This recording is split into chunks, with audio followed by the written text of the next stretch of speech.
All right. So, what is the vice president going up against? Should she get impeached and we see a full-blown impeachment trial underway, Attorney Salvador? If you would allow me to give the public a little bit of a better understanding of what the process is, if you would note, there is already an impeachment complaint that was filed last Monday. And there is a possibility of another impeachment complaint. The general question that would normally arise would be, would this be the limited time that they have in Congress, the House of Representatives, be enough to complete the process? If you would note, from the filing of the complaint, from the filing of the verified complaint, it will be scheduled or calendared in the House of Representatives. Thereafter, within 3 days, that's 10 days, within 3 days, it will be referred to the Committee on Justice. And the Committee on Justice, based on the Constitution, has 60 days, not more than 60 days. It could be for a shorter period if their proceedings are faster. And thereafter, there will be a vote. The one-third vote is necessary because, as clearly provided for by our Constitution, it's only the House of Representatives that could file that complaint. That's why even their complaint, the complaint of these private individuals from non-governmental organizations or what, should be endorsed by the member of the House of Representatives. Okay. So, yes. So now that we have the process down, if it does get underway, if we see a full-blown impeachment trial underway here, Attorney Salvador, what is the vice president up against here? In real talk, given what you yourself had gone through. Go ahead. Yes, let me tell you this, that this will not be an easy process for her, because you have here the very moment the vote is obtained at the House of Representatives, it means that a lot of representatives are supporting the complaint. And based on my experience in these types of cases, you're basically up against the government. And it is not easy to be up against government.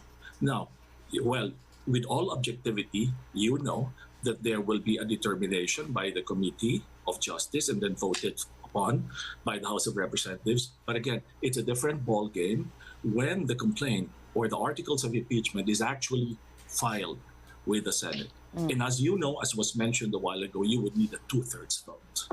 And I've seen it in my experience that again, while it is a legal process with a procedure, it is likewise a political process. Which brings me to the next question, Attorney Salvador. Given that, as you said, she will be going up again against the government, it's not going to be easy for the vice president. It is a political process, and therefore the question, how fair will the trial be, given all those that you just mentioned, Attorney Salvador? You know, it is always the hope of those involved in this process that justice will be served. And we make an effort to present evidence. Of course, the Senate President will make an effort to preside with all objectivity. But you know, at the end of the day, public opinion and public perception plays a very big role. And that is why in presenting this, if you would note, if this will happen, eventually if it will happen, then media will play a very important role on how the public's mind is actually how the public sees the process going. Because as you know, again, with all due respect, these are politicians also. Although they are trial judges at that point in time, of course, they are sensitive to what the public would say. Talk to us about later on. I have a separate question on media. I understand how important that is. I was talking to Attorney Mon Esguerra, I think it was yesterday, and we kind of touched on that as well. I guess stemming from the experience that you had during the Corona impeachment trial. But first, public perception. Talk to us about how your team and your client back then had to deal with public perception even outside the impeachment trial, and how that complicated things for you. Go ahead. You know, that's a very good question. That's a very good question. When I was, and let me share this with you, when I was asked to be one of the spokesperson at that point in time, I had no experience at all on how the public perceives cases of this nature. I had no idea at all. So on the first week after the commencement of the proceedings, I have this feeling that probably when the public sees me, they will shout at me. Probably they will hurl something upon me. So I limited my activities.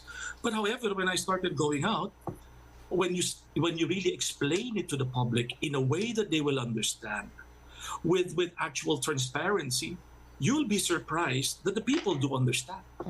And then they come to you and tell you, thank you very much, attorney, that you've tried to explain to us. Now we understand it better. But again, there will be a lot of stories moving around. There will be a lot of headlines coming around. So on our part at that point, we just have to tell what we think is the public should know. And in fact, to be perfectly candid, we had no materials there. We respond as it happens.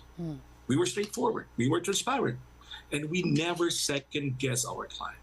Okay, that's all.